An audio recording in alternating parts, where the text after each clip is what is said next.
Evet arkadaşlar, kalın törpülememizi yaptık. Yine arpa ile beraberiz. İlk bir bu videoyu izleyenler varsa arkadaşlar, gitarın adı arpa. Sadece böyle koymuş. Özelliği olan bir enstrüman.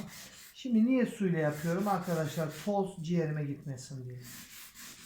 Böyle daha güzel bir zımparalama yüzeyi versin diye.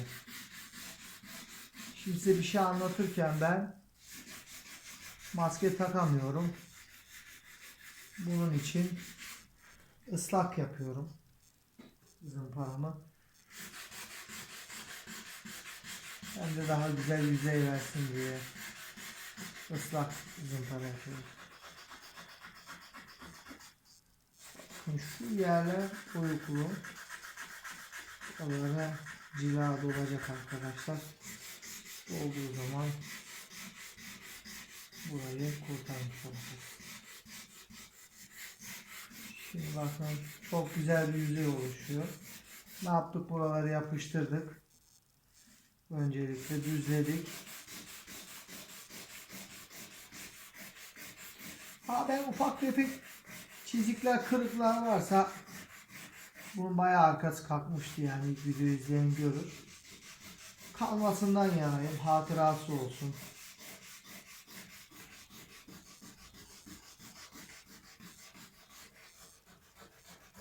Görüyorsunuz arkadaşlar, ince zımparasını da şöyle sildim.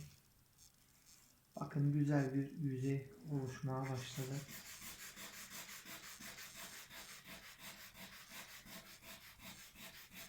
Burayı siyah bir cilayla dolduracağım. Buraları polyesterle dolduruyorum arkadaşlar. Bu da bunun da yüzeyinde çok kalın kullanılmış.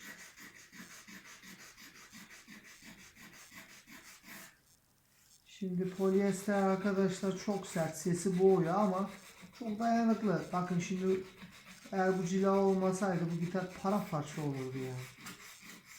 Şimdi stüdyoda kullandığımız ses odaklı enstrümanları ince cilalarla yapabiliyoruz. Doğal cilalarla. Ama mesela böyle geziyorsanız, daha sert kullanıyorsanız enstrümanı, deniz kenarlarında, efendime söyleyeyim yazın bar ortamlarında kullanıyorsanız daha sert enstrümanlar, sahne enstrümanlarını hem akustik açıdan daha fakir yapmak lazım, hem daha sert yapmak lazım. Niye? Bir kere bir enstrüman ne kadar akustik oluyorsa o kadar feedback yapıyor. Yani ötme yapıyor. Biz bir tane projemiz var. Şimdi ondan haber bekliyoruz. Ama kendime de yapacağım bir tane, ondan haber gelmese de. Bir bağlama, bir gitar yapışık yapacağız arkadaşlar. Hep beraber yapacağız bu enstrümanı. Siz de izleyeceksiniz. Bakın gördüğünüz gibi güzel bir yüzey oluştu. Ve bundan sonra cila işlemi var. İzlediğiniz için teşekkür ediyorum. Müzik dolu günler diliyorum. Arkadaşlar şöyle söyleyeyim. Bu gördüğünüz kırmızı zımparalar, ben siyah marka zımparaları tercih ederim. Bu Atlas'ın fena değil ama siyah daha iyi. Çok pahalandı bu aralar. Su zımparaları özeldir.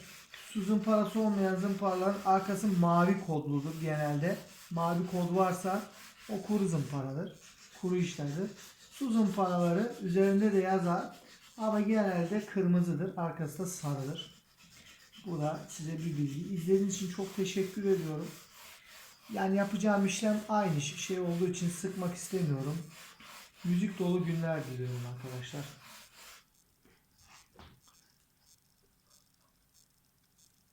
Umarım